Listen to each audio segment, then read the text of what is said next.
On this bumpy beer tasting from Northwoods Brewing Company out of Northwood, New Hampshire, I have their Bumbleberry IPA.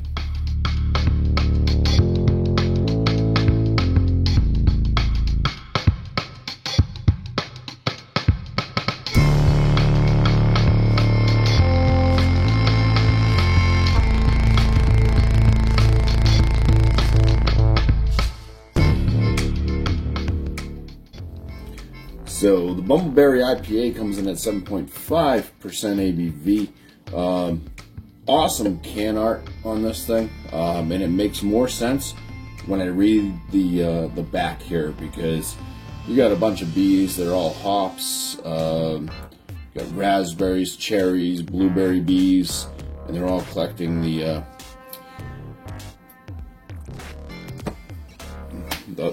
hop, the flower nectar or whatever to create the honey and stuff. So on the back here it says, conditioned on raspberries, blueberries, and tart cherries, this already fruit-forward New England IPA evokes warm summer memories of eating berries right off of the vine, homemade jam, and hand-pressed juice.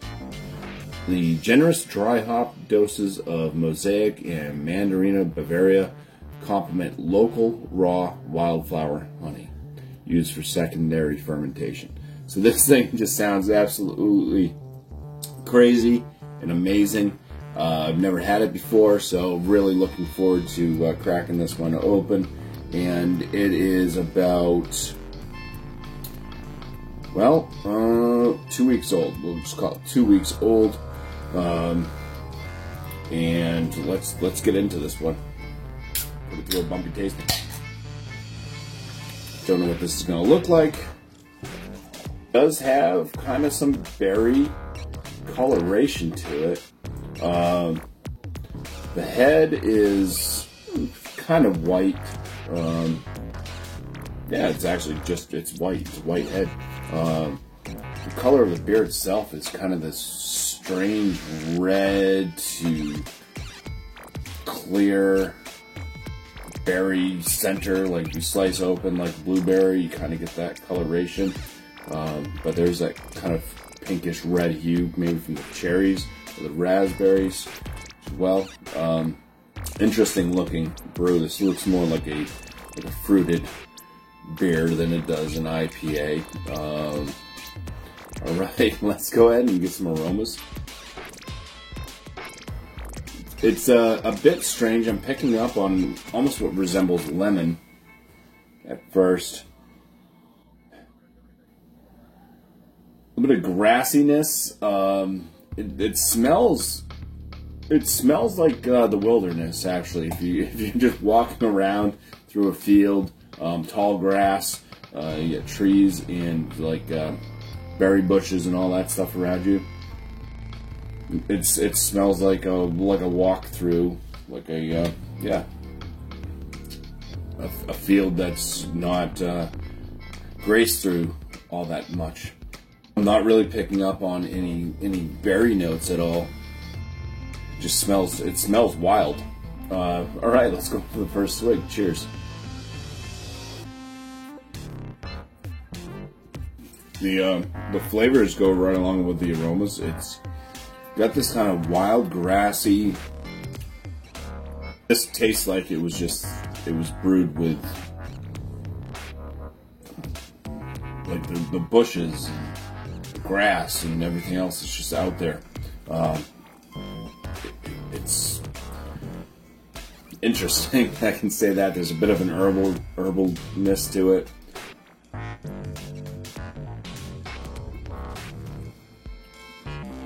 There's like this spiciness, almost like a rye bread thing going on with,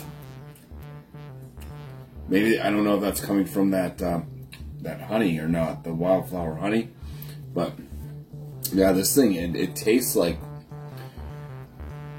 it's brewed with like nothing but, it doesn't taste like there's hops in here.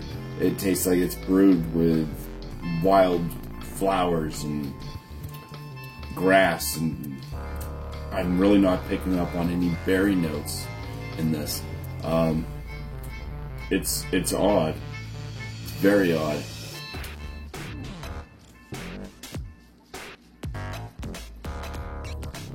There's a little bit of like a pepper note in there on that one, like green pepper.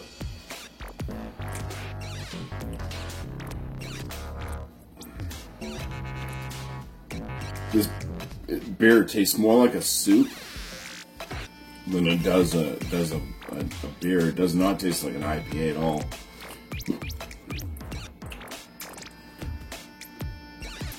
There is kind of a strange bitterness to it, but it's almost like, oh, it's almost got some of the notes of like the Kveik yeast stuff. Let me see if they even mention what they brewed it with for yeast, but I've had some of the Kveik beers and it kind of has some of the similar flavors to that.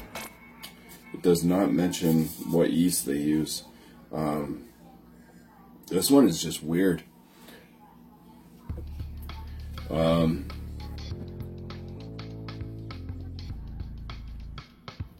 Yeah, it's got kind of more of like a grassy and like branch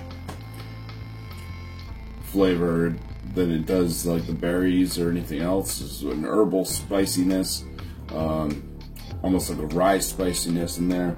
A little bit of green pepper flavors coming through.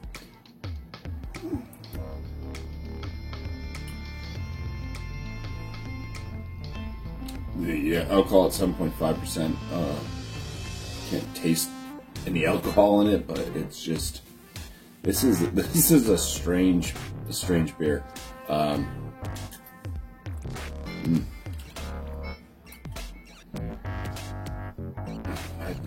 think it's strange enough that I don't really like it all that much. I don't really know what to think of it. It's really not coming up. It's not really even coming off like a fruited beer. I'm not really picking up on any honey, and I know that honey is 100% fermentable, and that would probably just boost up the alcohol percentage versus actually leaving any real flavor or texture behind. Mentioning that, kind of a lighter side, medium body, about a medium carbonation. I mean, the head didn't really last on this. It's got that little ring around it, but it seems to be leaving some okay lacing. I can regenerate a head by swirling it.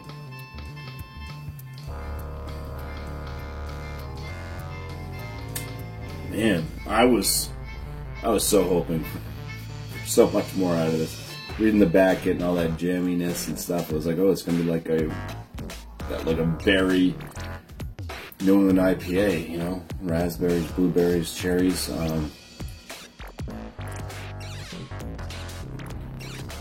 Yeah, it's almost like it wants to go to the tart side, but it doesn't get there at all. It doesn't really match up with an IPA, although there is a bitterness that lingers on at the tail end, but it doesn't taste hoppy at all. So yeah, this is just a strange concoction.